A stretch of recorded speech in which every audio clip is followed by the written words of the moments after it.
The obsession begins. Why I seek the haunted. I don't know exactly when my fascination with the supernatural began. Maybe it was the night I was 12 years old, lying in bed, when I felt the cold press of invisible fingers against my arm. Maybe it was the time my grandmother told me stories about spirits that never rest, stories she swore weren't fiction. Or maybe it was just something inside me, a hunger for answers in the places most people are too afraid to look. Whatever the reason, the truth is this: I became obsessed with haunted places. While others scrolled through travel guides to plan vacations in sunny destinations, I found myself searching for crumbling prisons, forgotten castles, and hotels where guests checked in but never truly left. The darker the legend, the more it pulled me in. People often ask me why. Why risk walking into the unknown? Why search for ghosts when the world is already full of danger? But I can't explain it easily. It's not thrill-seeking, not exactly. It's curiosity. I want to know if the stories are true. I want to feel the weight of history pressing against me, to step into places where time itself seems to stop. Most of all, I want to look fear in the eye. It was during one late-night research session that I made my decision. I would travel to the most haunted places in the world. Not one, not two, but all the infamous sites that had terrified generations. From castles dripping with blood-soaked history to forests where the living vanish without a trace, I wanted to see them with my own eyes. The list was long, but 8 names kept appearing again and again in every account I read. These weren't just haunted. They were legendary. Their stories stretched across centuries, whispered by locals, written in travelogues and retold in documentaries. Each place carried its own unique curse, and each had left visitors trembling, swearing they'd seen something that defied logic. I remember staring at those 8 names on my screen. My heart pounded, not from fear, but from excitement. This wasn't just another project. It felt like a calling. I knew it wouldn't be easy. These places were scattered across the globe, and some had strict warnings against staying too long. But the pull was stronger than the danger. That night, as the clock ticked past midnight, I whispered the names of the places like they were forbidden spells. The Tower of London, Eastern State Penitentiary, the Paris Catacombs, the Myrtles Plantation, Bangar Fort, the Suicide Forest of Japan. Each one echoed in my mind, daring me to come closer to uncover what others feared. I packed lightly, but I carried one thing I couldn't travel without: a small leather journal. Inside, I promised myself I would document every step, every shadow, every whisper I heard, not just for me, but for anyone brave enough to hear the truth. Before I left, a friend tried to stop me. She grabbed my arm, eyes wide with worry, and said, "Some doors aren't meant to be opened. Once you step into their world, you might not come back the same." I smiled at her words, but inside, a chill ran down my spine. Maybe she was right. Maybe this wasn't key, just curiosity. Maybe it was fate pulling me into something I couldn't control. But I had already made up my mind. My journey into the world's most haunted places had begun, and there was no turning back. Ghostly figures at the Tower of London. The Tower of London was my first destination. It wasn't just another historical landmark. It was a fortress drenched in betrayal, blood, and whispered curses. People didn't just live here. They suffered, they plotted, and many of them died screaming within its walls. If any place on earth held restless spirits, it had to be here. The night I arrived in London, the fog was thick, curling around the street lamps like ghostly fingers. I made my way across the cobblestone paths, my backpack heavy with equipment, flashlight, recorder, camera, and of course, my journal. But as I approached the looming stone towers, I felt as though none of it would protect me from what might be waiting inside. The tower stood tall and grim against the night sky, its ancient walls radiating a strange heaviness. I paused at the entrance, taking a deep breath. For centuries, kings and queens had ordered executions here. Anne Boleyn, the second wife of King Henry VIII, had met her fate just steps from where I now stood. Many claimed her spirit still wandered the grounds, searching for peace she would never find. I stepped inside. The air was colder than it should have been. My footsteps echoed against the stone, but more than once I froze, convinced I'd heard a second set of steps trailing behind me. Yet, when I turned, the corridor was empty. My flashlight beam bounced across iron bars, wooden doors, and shadowy corners that seemed to shift when I looked away. I made my way to the Tower Green, the site of Anne Boleyn's execution. The place was eerily silent, the kind of silence that seemed alive, pressing against my ears. I whispered into my recorder, "This is where the Queen was beheaded. Locals say her headless ghost still roams these halls." That's when I heard it. A faint rustling, like the sweep of fabric against stone. My breath caught in my throat. Slowly, I turned my flashlight toward the sound. At first, there was nothing. But then I saw her. A figure in a gown, pale and translucent, moving gracefully across the green. Her face was hidden beneath a veil, but in her hands, she carried something that looked horribly like her own severed head. My legs refused to move. I stood frozen, watching as the figure glided past, unaware or uncaring of my presence. Then, just as suddenly as she appeared, she dissolved into the mist. My heart hammered in my chest. Logic screamed at me to leave, but curiosity pulled me deeper into the tower. I entered the White Tower, one of the oldest parts of the fortress. Stories said that ghostly children had been seen here. The infamous princes in the tower, young Edward V and his brother Richard, murdered centuries ago. Their uncle had stolen the crown, and their bodies were never found. Inside, the silence was suffocating. My flashlight flickered once, twice, then steadied. I raised my camera and snapped a picture of the staircase. When the flash went off, I swore I saw two small figures standing there, motionless, staring. But when the light faded, the steps were empty. I didn't dare check the photo until later. As I walked back toward the exit, I felt it again, the sensation of being watched. My chest tightened and cold air brushed the back of my neck like icy breath. I turned quickly, shining my light behind me. Nothing. Just the same old walls. But then I heard it, a child's laugh, high-pitched and echoing, bouncing through the empty corridor. I ran. By the time I stumbled outside, gasping for air, the fog had thickened, swallowing the tower behind me. My hands trembled as I opened my journal and scribbled everything I had seen. The figure of Anne Boleyn, the ghostly children, the laugh that still rang in my ears. As I closed my journal, one thought burned in my mind. This was only the beginning. Locked inside Eastern State Penitentiary. After London, my journey took me across the Atlantic to Philadelphia. I had read countless accounts of Eastern State Penitentiary, a prison once feared not just for its prisoners, but for its design itself. Built in 1829, it pioneered solitary confinement, an experiment that often broke the minds of men rather than reformed them. The walls of this place had witnessed decades of madness, suffering, and silence so complete it drove inmates insane. I arrived just as the sun was dipping below the horizon, casting the abandoned stone structure in shades of fire and shadow. The Gothic towers loomed overhead, their jagged silhouettes against the fading sky making the place look more like a fortress of nightmares than a prison. The moment I stepped through the rusted gates, I felt the weight of despair pressing down on me. The corridors stretched out like veins, long and narrow, lined with crumbling cell doors. Paint peeled off the walls like skin, and the smell of damp rot clung to the air. My footsteps echoed loudly, too loudly as though the sound didn't belong to me.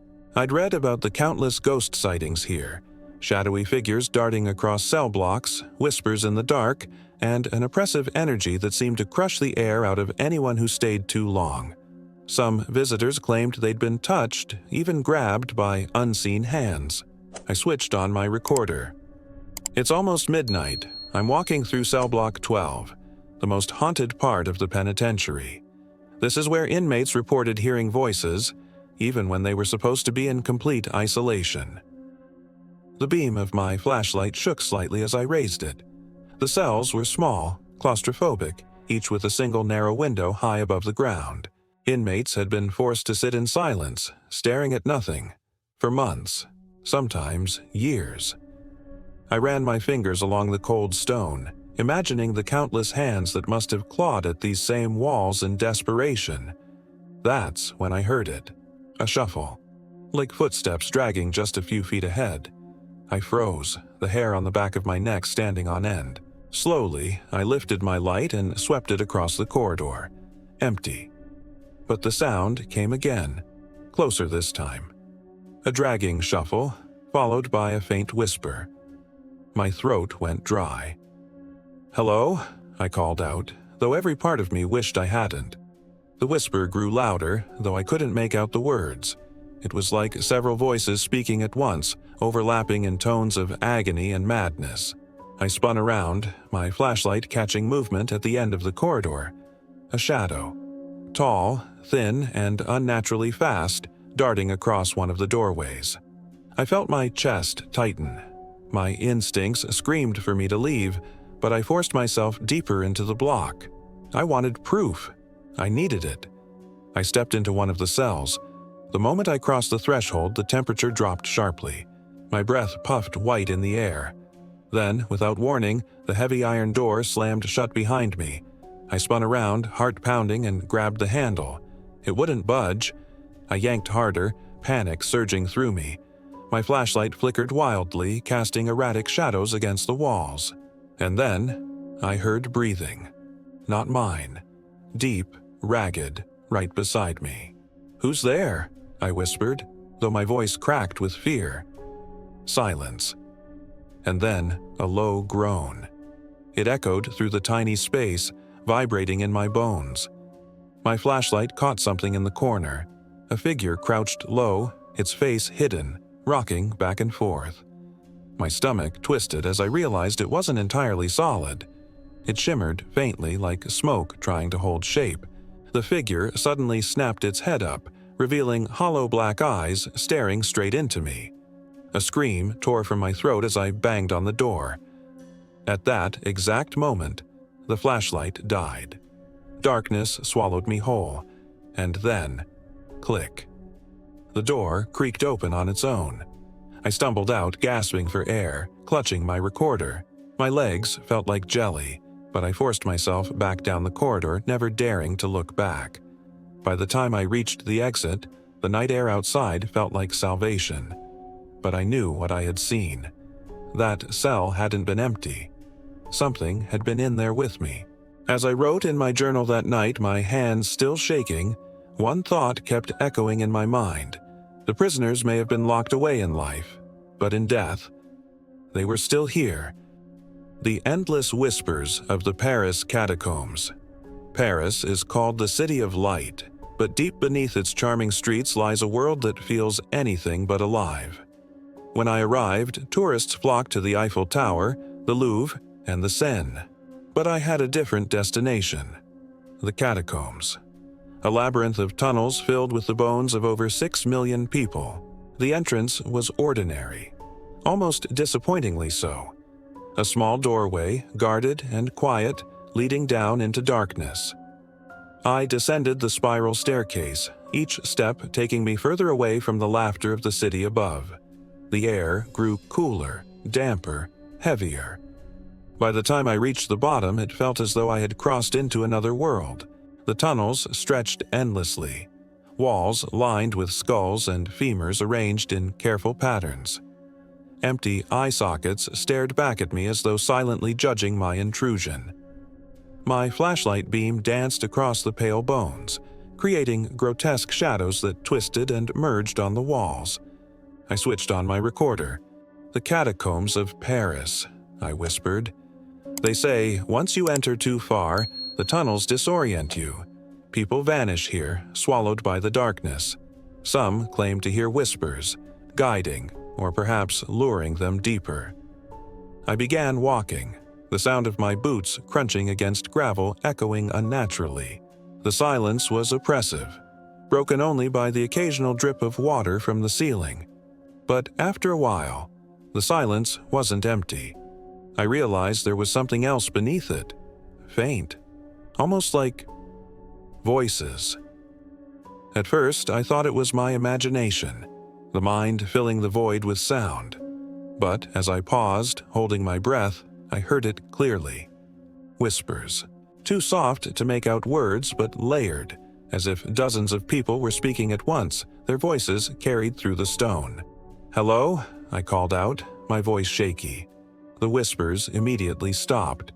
The silence pressed in tighter, suffocating. Then, just as I exhaled, I felt a rush of cold air sweep past my ear, like someone had leaned close and whispered directly into it. My heart slammed against my ribs. I spun, light slicing through the corridor. Nothing. Only bones, stacked neatly as though mocking me. I pressed on, deeper into the maze. The passages twisted and split, some narrowing so tightly I had to squeeze through sideways. My flashlight flickered, and in the momentary darkness I thought I saw movement, a shadow darting between piles of skulls. I forced myself to keep calm. Stay logical, I told myself. It's just the darkness playing tricks. But the deeper I went, the harder it became to believe that. In one chamber, I stopped dead in my tracks. My light revealed something I hadn't expected. A single skull resting apart from the others, placed carefully on the ground. Its hollow sockets seemed to follow me as I moved. I crouched down, reaching toward it, when suddenly the sound erupted. Whispers, louder than before, filling the chamber.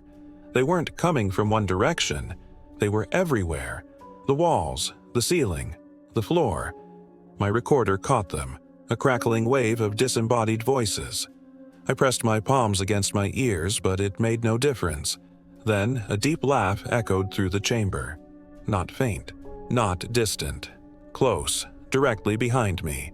I spun, flashlight trembling in my grip. A figure stood at the edge of the beam. Tall, shrouded in shadow, its form barely distinguishable from the darkness around it. It didn't move, it didn't breathe, it just watched. I stumbled backward, nearly tripping over loose stones, and the light shook violently.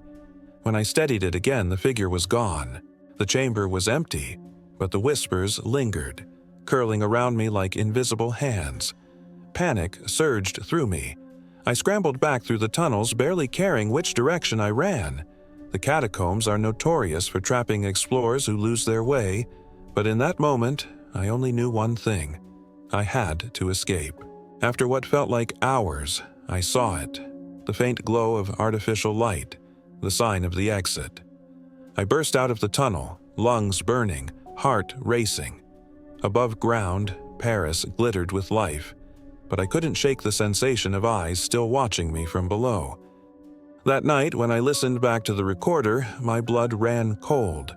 My voice was there, shaky but clear. And beneath it, yes, the whispers. But one stood out. Just one. A voice, low and chilling, that whispered in perfect clarity. Stay with us. A night of terror at the Myrtles plantation. By the time I reached Louisiana, I was exhausted from travel, but I knew rest would be impossible. My next stop was the Myrtles plantation, often called one of the most haunted houses in America. Unlike the prisons or catacombs, this place had the facade of beauty, a grand white mansion framed by oak trees draped in Spanish moss. But I knew better. Behind its charm lurked a bloody history. The plantation was built in 1796, and legend says it was cursed from the very beginning. Murders, mysterious deaths, and ghostly sightings have plagued it for centuries. Guests report hearing footsteps on empty staircases, piano music playing when no one is near, and even the faint cries of children echoing in the halls. But the most infamous spirit here is Chloe, a former enslaved woman whose story still chills the air. According to legend, Chloe was caught eavesdropping and punished by having her ear cut off. Desperate to win back favor, she baked a poisoned cake for the master's family. The cake killed his wife and 2 daughters. Chloe was later hanged by the other enslaved people and her body thrown into the Mississippi. They say she never left. I arrived just before dusk, the sky bruised purple and red. The plantation seemed still, too still, as though it was holding its breath. The caretaker handed me an old brass key and whispered, "Stay safe. Don't wander alone after midnight." Inside, the mansion was breathtaking. Crystal chandeliers, antique furniture, and polished floors that creaked under every step. But beneath the elegance, there was tension, like the house itself was listening. I set up my recorder in the main hallway where many claimed to see Chloe's ghost. Then I climbed the staircase, each step groaning under my weight. At the top, I paused. The air grew noticeably cooler, and I swore I heard a faint humming. A woman's voice, soft and sorrowful, drifting down the hallway. I followed the sound to one of the bedrooms, but the room was empty. The humming stopped the moment I entered. Hours passed, the silence broken only by the occasional tap of branches against the windows. Just as midnight struck, I heard it. Footsteps on the staircase. Slow, deliberate. One step, pause, another. My breath caught. I crept to the landing, flashlight in hand. No one was there. Then, from the corner of my eye, I saw movement. A figure standing in the hallway below. She wore a green turban wrapped around her head, and her form seemed half solid, half shadow. My mouth went dry. It was Chloe. I froze, afraid to blink, afraid to breathe. She turned slowly, her face pale and solemn, her eyes filled with something between sorrow and rage. Then she raised a hand and pointed directly at me. The chandelier above me began to sway violently, its crystals clinking like tiny screams. A cold rush of air swept past, nearly knocking me off my feet. My flashlight flickered and died, plunging me into darkness. The sound of children crying filled the hall, high-pitched, desperate sobs echoing from all directions. I fumbled for my flashlight, heart racing, when a sharp whisper hissed right beside my ear. "Get out." The light sputtered back on, and Chloe was gone. The hallway was empty, the crying silenced, but the air felt heavy, suffocating. I didn't need another warning. I grabbed my recorder and fled down the stairs, out the front door, and into the humid Louisiana night. When I played the recording later, the hairs on my arms stood up. I heard the footsteps, the chandelier rattling, even the faint cries of children. But beneath it all was Chloe's voice, clear as day. "I see you." That night I couldn't sleep. I realized something terrifying. These spirits weren't just fragments of history. They were aware. They knew I was there, and they were watching. The Forbidden Secrets of Bhangar Fort. After Louisiana, my journey carried me halfway across the world to India. I had read about Bhangar Fort countless times, but seeing its name on my itinerary sent a chill down my spine. Locals call it the most haunted place in India, and the government itself has posted signs warning visitors not to stay after sunset. That warning wasn't a tourist gimmick. It was deadly serious. Bhangar Fort sits on the edge of the Sariska Tiger Reserve, surrounded by crumbling walls and hills covered in dry brush. Built in the 16th century, it was once a thriving city, but legend says it was cursed by a black magician after he was rejected by the Princess of Bhangar. He swore no one would ever live here in peace. Not long after, an invasion wiped out the fort, and since then, it has remained abandoned, except for its ghosts. I arrived late in the afternoon, the sun blazing orange against the ruins. Even in daylight, the place felt wrong. The air was still, the birds absent. Only the wind moved, sighing through the empty archways like a warning. My guide refused to enter with me. He handed me a flashlight and muttered, "Leave before dark. People don't come back." I crossed the threshold alone. Inside, the fort was massive. Stone temples, broken palaces, empty marketplaces. It felt like walking through a dead city. My footsteps echoed off the walls, swallowed by the silence. I pulled out my recorder. "Pangar Fort," I whispered. "It said that whoever stays here after sunset never returns. Tonight, I'll find out why." As dusk fell, the fort grew darker, its shadows stretching like claws. My flashlight beam wavered across intricate carvings on temple walls, gods and demons locked in eternal battle. The wind shifted, carrying with it a faint sound. At first, I thought it was just the breeze, but then I heard it clearly. A woman's laughter. Soft, mocking. I turned in a circle, light sweeping the ruins. Empty. Yet the laughter echoed again, closer this time. My heart thudded against my ribs. I decided to climb to the highest point of the fort for a better view. The stairs were steep, uneven, and as I ascended, the temperature dropped sharply. By the time I reached the top, night had fallen completely. The ruins below were swallowed by darkness, only the stars glinting above. That's when I saw it. A figure, standing in the courtyard below. It was too far to see clearly, but its outline was unmistakable. Tall, draped in flowing robes, it raised an arm slowly, pointing upward. At me. I swallowed hard. "Who's there?" I shouted, my voice echoing back at me. No answer, just the rustle of dry leaves and the faint scrape of something moving through the rubble. I started back down the stairs, moving faster now. Halfway down, my flashlight flickered and went out. The darkness was absolute. I reached for my phone light, but before I could turn it on, I felt it. A cold breath against my neck. A voice, low and guttural, whispered something in a language I didn't understand. Panic surged through me. I bolted down the steps, nearly tripping. As I reached the courtyard, the laughter erupted again, louder than before, echoing from all directions. I spun wildly, light finally back on, but the courtyard was empty. Then, out of the corner of my eye, I saw her. A woman in a red sari, her face obscured by a veil, gliding between the ruined archways. She paused, tilted her head as though studying me, and then vanished into the shadows. I didn't wait for more. I sprinted toward the entrance, heart hammering, the walls seeming to close in on me.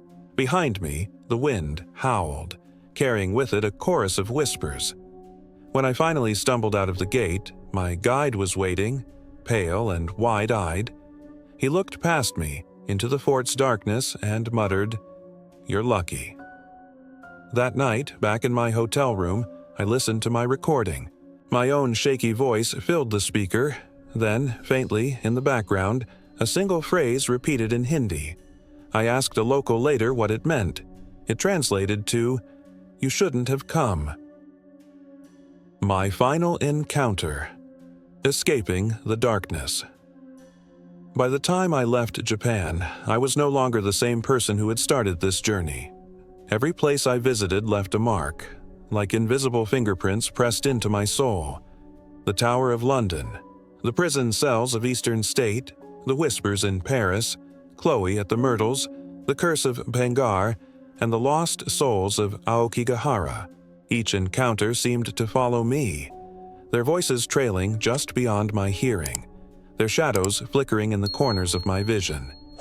But it wasn't over. I had promised myself I would face all of the most haunted places in the world, and now I had reached the final stop, the place that had haunted me even before I began. A house in my own country, a location I had avoided mentioning in my journal until now. Not because it was famous, but because I had been there once before. It was an old abandoned house on the outskirts of my hometown. Growing up, the neighborhood kids whispered about it. People swore lights flickered inside, though there was no electricity. Others said they heard screams in the night. But what made me avoid it for years was a single experience I had as a teenager. One night, I dared to look through its cracked window. In the reflection, I saw a pale figure standing behind me. When I turned, no one was there. Now, after everything I had seen around the world, I knew I had to return, to face it, to finish what I started. I arrived just after sunset. The house looked worse than I remembered, its roof sagging, windows shattered, vines crawling up its sides. The door creaked as I pushed it open, the stale air rushing out like the house itself exhaled. Inside, the floor groaned beneath me, dust swirling in the beam of my flashlight. "This is it," I whispered into my recorder. "The last place. The one that started it all." I explored cautiously. The living room was littered with broken furniture, the wallpaper peeled in strips. My flashlight caught strange markings on the wall, symbols carved deep into the plaster. They weren't graffiti. They felt older, ritualistic. The deeper I went, the more oppressive the air became. It was as though the house didn't want me there, as if it recognized me.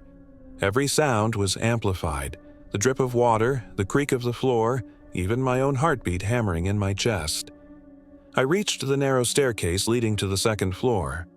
Halfway up, I froze. Someone was humming, a slow, tuneless sound drifting from above. My legs trembled, but I forced myself upward. At the top of the stairs, the humming stopped.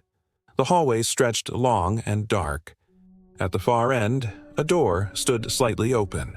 Light flickered from inside, though the house had no power. I raised my recorder, my voice shaking. There's something here."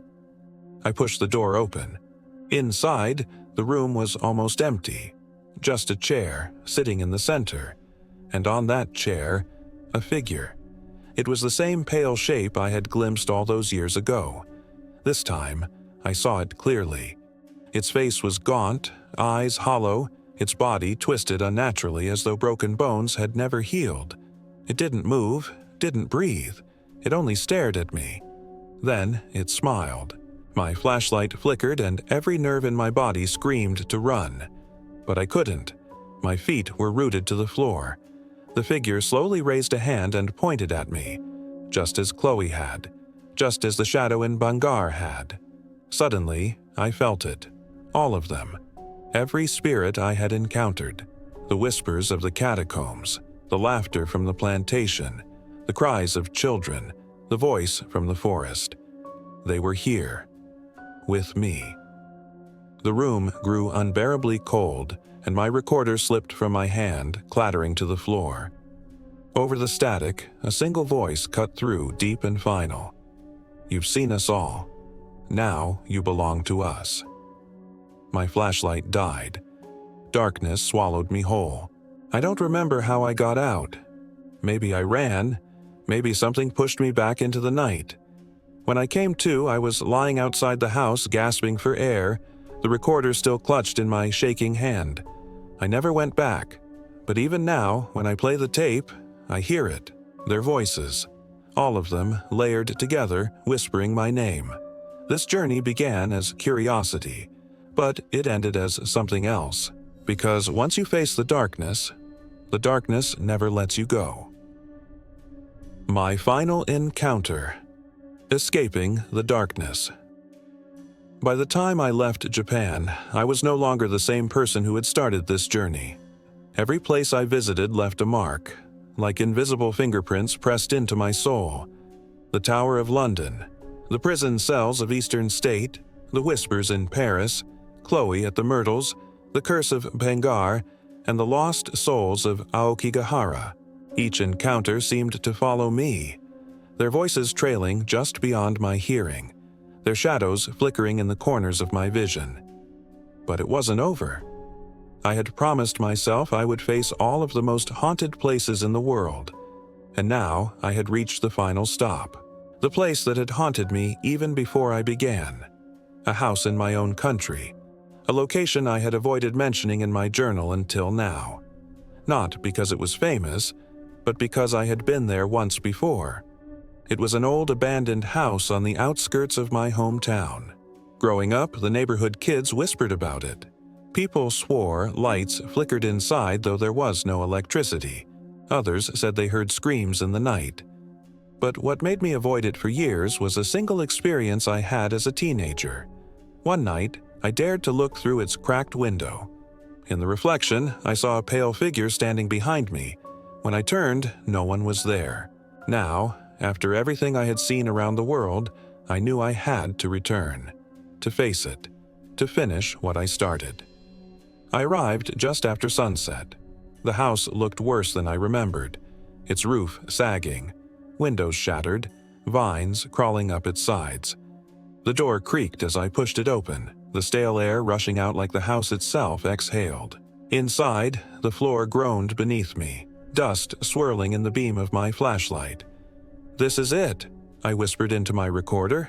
"The last place, the one that started it all." I explored cautiously. The living room was littered with broken furniture, the wallpaper peeled in strips. My flashlight caught strange markings on the wall, symbols carved deep into the plaster. They weren't graffiti, they felt older, ritualistic. The deeper I went, the more oppressive the air became. It was as though the house didn't want me there, as if it recognized me. Every sound was amplified, the drip of water, the creak of the floor, even my own heartbeat hammering in my chest. I reached the narrow staircase leading to the second floor. Halfway up, I froze. Someone was humming, a slow, tuneless sound drifting from above. My legs trembled, but I forced myself upward. At the top of the stairs, the humming stopped. The hallway stretched long and dark. At the far end, a door stood slightly open. Light flickered from inside, though the house had no power. I raised my recorder, my voice shaking. There's something here." I pushed the door open. Inside, the room was almost empty. Just a chair, sitting in the center. And on that chair, a figure. It was the same pale shape I had glimpsed all those years ago. This time, I saw it clearly. Its face was gaunt, eyes hollow, its body twisted unnaturally as though broken bones had never healed. It didn't move, didn't breathe. It only stared at me. Then it smiled. My flashlight flickered and every nerve in my body screamed to run. But I couldn't. My feet were rooted to the floor. The figure slowly raised a hand and pointed at me, just as Chloe had, just as the shadow in Bangar had. Suddenly, I felt it. All of them. Every spirit I had encountered. The whispers of the catacombs, the laughter from the plantation, the cries of children, the voice from the forest. They were here. With me. The room grew unbearably cold, and my recorder slipped from my hand, clattering to the floor. Over the static, a single voice cut through, deep and final. "You've seen us all. Now you belong to us." My flashlight died. Darkness swallowed me whole. I don't remember how I got out. Maybe I ran. Maybe something pushed me back into the night. When I came to, I was lying outside the house, gasping for air, the recorder still clutched in my shaking hand. I never went back, but even now, when I play the tape, I hear it, their voices, all of them layered together, whispering my name. This journey began as curiosity, but it ended as something else, because once you face the darkness never lets you go.